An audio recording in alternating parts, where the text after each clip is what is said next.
eritreritsy fa io lalana stabilité io no lalana tsy maintsy alehantsika mba hitondrana ny fampandrosoana. Ny fampandrosoana ny tana rehetra naiza na izy raha zao tontolo zao tsy mitokamonina fa tsy maintsy iarahana amin'ny fifandraisana manera zao tontolo zao. Iantsona mpamatsy voly ny tsenanao hoe tsena ny velana mampandrosoana fa tsy hoe ny tsena atao anatiny any ivarotanao ny vokatra vita amin'ny tany ao. Mila fanamafisina fifandraisana manera zao tontolo zao zany.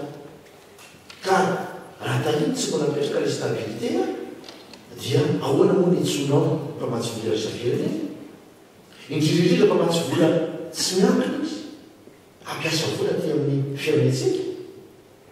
Jereo zao am'izao fotoana zao fa be dia be reo firenena ny anankiroa zay anisan'ny lehibe amin'izany moa zany ao anatin'ny antsointsika hoe BRICS dia ny Chine, ny Inde dia efa nanambara reo filoham-pirenena reo fa nampiray-ministra fa ampiasa vola, ampindrana vola hanome vola tsotr'izao fotsiny aza aty Afrika ao anatin'izany Madagasikara.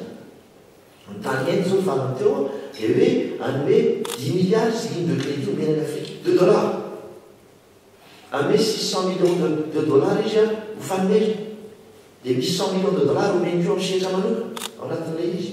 Manana anjara amin'izany kanefa ny olona na firenena izy na mampiasa vola tsy miankina izy dia mijery foana amin'izay filaminana izay satria eo nefa teneniko foana hoe tandreny fa azoko tsara ny etahitan'ny olona hoe ny aina atao anatin'ny fahantrana foana tsika, ny aina atao anatin'ny krizy foana tsika, efa maitsy tsika mivoaka amin'izany. Zany hoe ny zavatra tadiavintsika zany dia ny zavatra eo aiza misy valina, aiza misy fahasaram-piainana eo. Nefa raha tianao amin'izay anao tsy aitsao metraka fotodrafitrasa maharitra fototra zay le atao foana hoe projet structurant no tokony apetraka. Ary io ny antsointsika le mpamatsy vola zany hoe itsika mitady valiny eo nefa mpamatsy vola sy mpampiasa vola mitady filaminana amin'ny long terme azo mampiasa vola mamaly molantsika eo.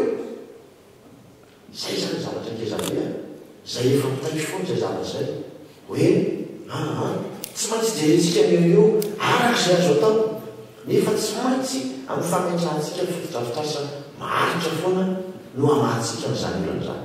Hitantsika misetra maro samihafa zany zay inoko fametrahana rehefa notaniana rehefa aveo ihany keo.